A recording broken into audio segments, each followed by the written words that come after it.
Soyez bénis dans le nom de Jésus-Christ. Je suis le prophète Jean Guéa de la mission divine d'amour. Et ce matin, nous allons parler un peu du mariage. Les tribulations dans le mariage. Beaucoup de personnes ne savent pas comment aborder le mariage. Nous avons deux personnes qui se sont unies, qui vivent ensemble. Et beaucoup de personnes n'ont pas l'expérience, n'ont pas été enseignées sur ce que c'est que le mariage, l'union, le mariage. Alléluia. Et nous allons parler du mariage ce matin. C'est un sujet qui est tellement crucial dans toutes les maisons, tous les foyers chrétiens. Nous avons une ville comme Boisflé qui fait le plus grand au niveau des divorces. Boisflé est en tête dans la Côte d'Ivoire. Ce n'est pas normal. Parce que les gens ne savent pas les réalités dans le mariage, surtout les chrétiens qui se marient comme ça. Non, Dieu dit c'est ma femme, Dieu dit que tu es mon homme. Donc, des choses comme ça. Et après, nous avons toutes sortes de problèmes dans le mariage. Alléluia. Ce matin, nous allons partager un passage ensemble. Nous allons attaquer ce sujet-là pour que tu sois équilibré. C'est une formation. Pour ceux qui sont mariés, c'est une formation et il faut bien écouter l'enseignement, il faut partager l'enseignement, il faut cliquer sur abonner, abonne-toi, clique sur abonner et tu vas voir que ça va te faire du bien. Il y a beaucoup d'enseignements, plus de 133, 34, 35 enseignements sur la croix de Jésus-Christ. Mais nous allons parler du mariage aujourd'hui et nous allons partager un passage, 1 Corinthiens 7, verset 28. 1 Corinthiens 7, verset 28, il dit quoi? Il dit, si tu t'es marié, tu n'as point péché. Et si la vieille s'est mariée, elle n'a point péché. Mais ces personnes auront des tribulations dans la chair et je voudrais vous les épargner. Ici, c'est l'apôtre Paul. Donc, tu n'as qu'à aimer un homme. Il faut aimer un homme, mais tu auras la tribulation dans la chair. C'est ce que l'apôtre Paul dit ici. C'est ça la Bible dit. À cause de ça, beaucoup de personnes ne veulent pas se marier. Alléluia. Paul, tout mariage que tu vas voir, il y a la tribulation dans la chair. Tu auras des problèmes dans le foyer. Tout ce qui est mariage, c'est ici, c'est biblique. Tu auras la tribulation dans la chair. C'est pour ça l'apôtre Paul a décidé de ne pas avoir cette tribulation et il a décidé de ne pas se marier. L'apôtre Paul a vu que dans le mariage, il y a la tribulation dans la chair. L'autre passage, celui qui a trouvé une femme a trouvé le bonheur. Celui qui a trouvé une femme a trouvé le bonheur. Alléluia. Même dans le bonheur, il y a des tribulations dans la chair. Le monsieur que tu as épousé là, il peut se lever un matin, il va t'insulter. Et ça on appelle les tribulations de la chair. Il peut te renvoyer de son foyer. Il peut te priver de la nourriture. C'est ça on appelle la tribulation de la chair. Donc quand un chrétien, une chrétienne se marie, Dieu dit quoi dans 1 Corinthiens 7, verset 28? Il dit, si tu t'es marié, tu n'as point péché. Et si la Vierge s'est mariée, elle n'a point péché. Mais ces personnes auront des tribulations dans la chair. Et je voudrais vous les épargner. Donc, quand tu es marié, il y a des tribulations dans la chair. Le monsieur peut se lever, mais la femme peut t'insulter dans le foyer. C'est ça qu'on appelle les tribulations de la chair. Donc, ce qui fait que beaucoup de personnes n'arrivent pas à comprendre qu'est-ce que c'est que le mariage? Le mariage, c'est quoi tu vas vivre dans le mariage? C'est deux personnes qui ne se connaissent pas, qui ont eu des éducations différentes. Donc quand le chrétien est enseigné, il sait que dans le mariage, tu es vierge, tu n'es pas vierge. Dieu même nous dit dans sa parole que vous aurez des tribulations. Vous aurez des tribulations. Donc le chrétien qui est au courant de ça, sa femme peut l'insulter, ça ne lui dit rien. Parce qu'on t'a déjà prévenu que dans le mariage, vous aurez des tribulations. L'apôtre Paul dit, lui, à cause de tout ça, là, lui, il ne se marie pas. Parce qu'il ne veut pas supporter les caprices de sa femme, il ne veut pas supporter toutes ces choses. Il a décidé c'est lui qui a décidé de ne pas se marier. Pour 1 heure de temps, on va continuer le verset, on va aller le verset 3 à 5. Il dit que le mari rende à sa femme ce qu'il lui doit. Et que la femme agisse de même envers son mari. Ça veut dire quoi? Tu ne dois pas priver ton mari pour 1 heure de temps avec lui. Tu vas créer des problèmes, des années, des souffrances, des douleurs. Le monsieur veut de toi, tu ne veux pas. On dit quoi? Que la femme agisse de même envers son mari. Il y a des femmes, tu veux les toucher. Non, il ne faut pas me toucher. Il y a des femmes même qui vont te dire le jour où on doit les toucher. Moi, c'est chaque semaine. Il y a des femmes même qui ne veulent pas qu'on les touche. Ici, Dieu dit que le mari rende à sa femme ce qu'il lui doit. Et que la femme agisse de même envers son mari. Donc, tu ne dois pas priver ton mari ou bien ta femme des rapports. C'est Dieu même qui te dit ça. Et le verset 4 dit quoi? La femme n'a pas autorité sur son corps, mais c'est le mari. Donc, ton corps là, tu n'as pas autorité dessus, ça appartient à ton mari. Et pareillement, le mari aussi n'a pas autorité sur son corps, mais c'est la femme. Donc, vous deux, vos corps ne vous appartiennent pas. La tribulation dans la chair pour la femme, soumettez-vous à vos maris. Le verset 5, il dit, ne vous privez point l'un l'autre si ce n'est d'un commun accord pour le temps, pour un temps, afin de vaquer à la prière, puis retourner ensemble de peur que le Satan ne vous tente par avoir incontinence. Donc, tu ne dois pas priver, si c'est pour la prière. Vous finissez de prier, vous revenez ensemble. Le corps du monsieur, le corps de la femme ne leur appartient pas l'un à l'autre.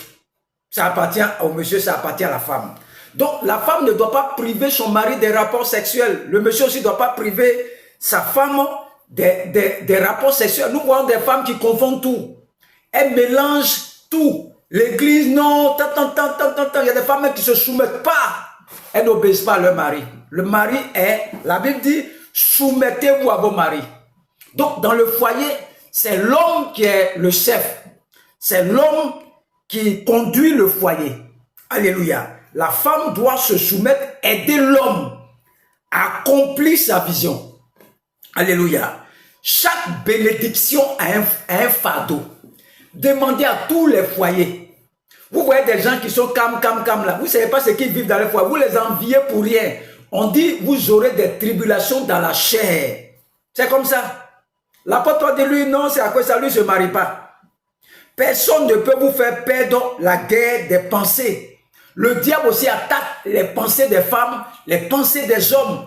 Vous prive des rapports. D'autres même donnent, ils donnent sur le lit, ils donnent dos à son mari. Le mari se donne dos à sa femme. C'est pas pour ça que vous êtes mariés. Et tout ce que vous vivez là, ça va vous conduire à la séparation. Donc, la femme doit savoir que son corps n'appartient pas. Ça appartient à son mari. Et une femme, le monsieur aussi, son corps ne lui appartient pas. Ça appartient à sa femme. Donc, vous devez faire très attention dans le mariage. Vous devez faire très attention. Vous aurez des tribulations dans le mariage. Donc, les gens rentrent dans le mariage. On ne leur enseigne pas toutes ces choses. Non, je veux. Et après, quand il y a les tribulations dans la chair, ils ne savent pas, ils ne peuvent pas résister. Et on a dans des villes comme les Bois-Flés assez de divorces. Et puis, ce sont des chrétiens. Parce qu'ils n'ont pas un bon fondement. Vous venez de deux foyers différents, deux éducations différentes. Donc, on doit vous régler par la parole. La femme doit se soumettre à son mari. Le monsieur aussi doit aimer sa femme.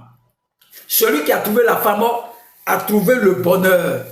Il ne faut pas être la carie de ton mari. Il ne faut pas être une carie. Il faut être obéissant.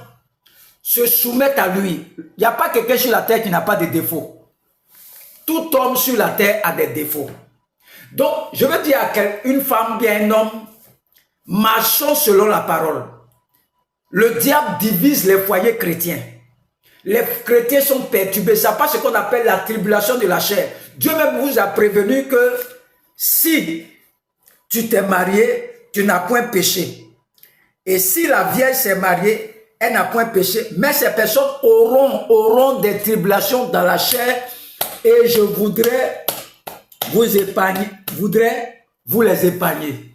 Donc, quand vous vous mariez là, vous êtes païen, vous êtes chrétien, vous aurez des tribulations dans la chair.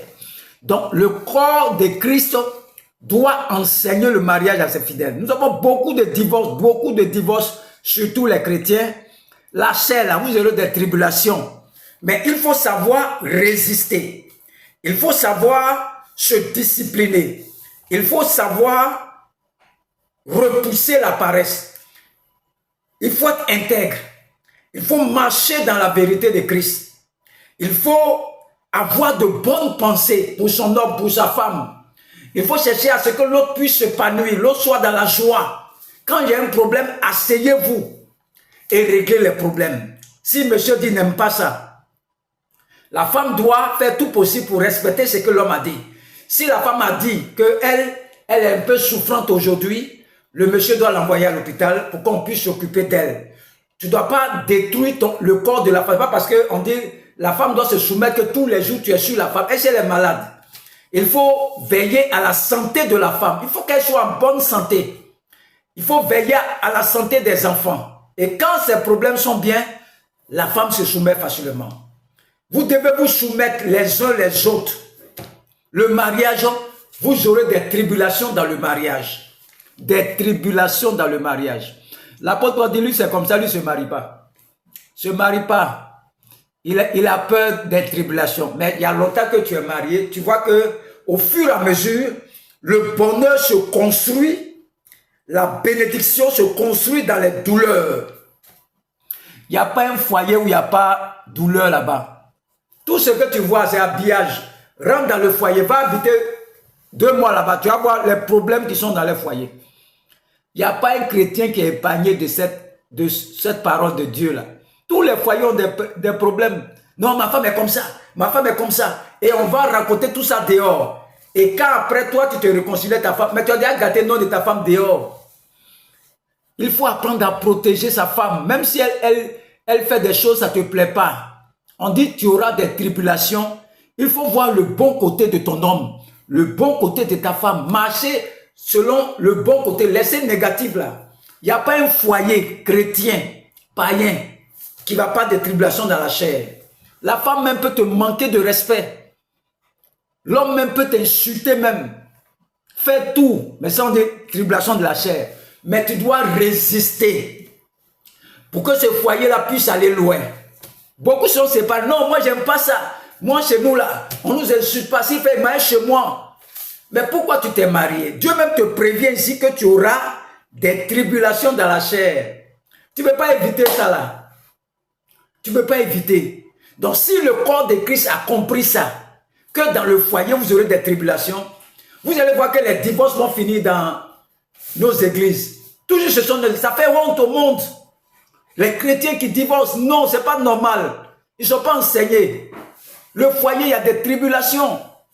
Des gens se séparent, divorcent, on leur demande pardon, ils disent qu'ils ne veulent pas. Il faut que vous marchiez selon la parole du Seigneur Jésus-Christ. Vous aurez des tribulations dans la chair. Dieu même t'a prévenu. Tu es marié, tu es vierge. Il nous a prévenu que nous aurons des tribulations. Pour que le foyer puisse bien fonctionner, la femme doit se soumettre à son mari. Le corps de la femme n'appartient pas, ça ne lui appartient pas, ça appartient à son mari. Le corps de son mari aussi appartient à la femme. Ne vous privez pas les uns les autres. Il y a des femmes, par exemple, qui sont très dures, qui privent leur mari. Tu vois des maris qui ont crise cardiaque, tension, diabète. Ils n'arrivent pas à supporter leur femme. La femme doit se soumettre. Quand ton mari meurt maintenant tu pleures aux funérailles. Tu es devenue veuve. Elles sont beaucoup comme ça dans nos églises. Mais quand l'homme était là, tu ne lui montrais pas que tu l'aimes, tu es soumise. Et les hommes là, quand leurs cœurs sont blessés là, ils n'arrivent pas à supporter là. Il peut avoir une maladie. Et demain, ça peut l'emporter. Voilà, toi, tu es devenue veuve. Et maintenant, c'est maintenant tu pleures, mon mari, mon mari, mon mari, mon mari, mon mari. Tu pleures, tu es devenue veuve. Elles sont beaucoup dans nos églises. Il faut voir leur comportement avant, dans les foyers. Soumettez à vous, à vos maris. Marie, aimez vos femmes, protégez-les, soignez-les, donnez-les tout ce qu'elles veulent.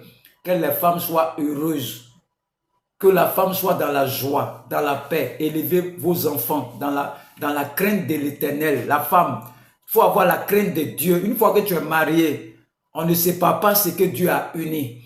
Mais à cause des tribulations dans les foyers, nous avons beaucoup de divorces dans le corps de Christ. Je vais interpeller quelqu'un qui m'entend ce matin. Il faut t'abonner. Il y a tellement d'enseignements. Abonne-toi sur ce groupe. Clique sur abonner. Et tu vas écouter beaucoup d'enseignements qui vont te libérer. Je vois dans les villes, il y a divorce. Enseignez, partagez même au foyer ce message. Ils vont comprendre que il n'y a rien de tel quand tu es uni à ton homme et puis à ta femme. C'est vrai que vous aurez des tribulations, mais c'est ensemble que vous devez surmonter les tribulations. Il ne faut pas dire comme c'est un problème de madame, là, moi je suis pas dedans. Non. Il faut que tu sois dans le problème de madame pour régler ça rapidement. Parce que ça va agir dans ton foyer. Tout problème de la maison. Si la femme parle, il faut être derrière ta femme. Il ne faut pas monter les enfants contre ton mari ou bien contre ta femme. Les enfants doivent se soumettre à leurs parents. Il y a des femmes, par exemple, qui obligent les enfants à ne pas respecter leur papa. C'est une malédiction dans le foyer. Les enfants doivent se soumettre au père et les enfants doivent aimer leur papa. Il y a des foyers, les enfants n'aiment pas les parents.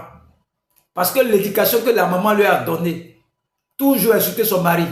Toi, tu n'as rien. Toi, tu n'es rien. Toi, tu n'as rien. Tu peux faire quoi? L'enfant, ainsi, là, il vous écoute. Il va aller reproduire ça dans son foyer aussi. Vous aurez des tribulations dans le foyer. Soumettez-vous à vos maris. Homme, aime ta femme. Et tu vas voir que quand les tribulations viennent, c'est ensemble que vous pouvez régler les problèmes des foyers. Que Dieu vous bénisse et que le nom de l'Éternel soit glorifié. Au nom de Jésus-Christ, Amen.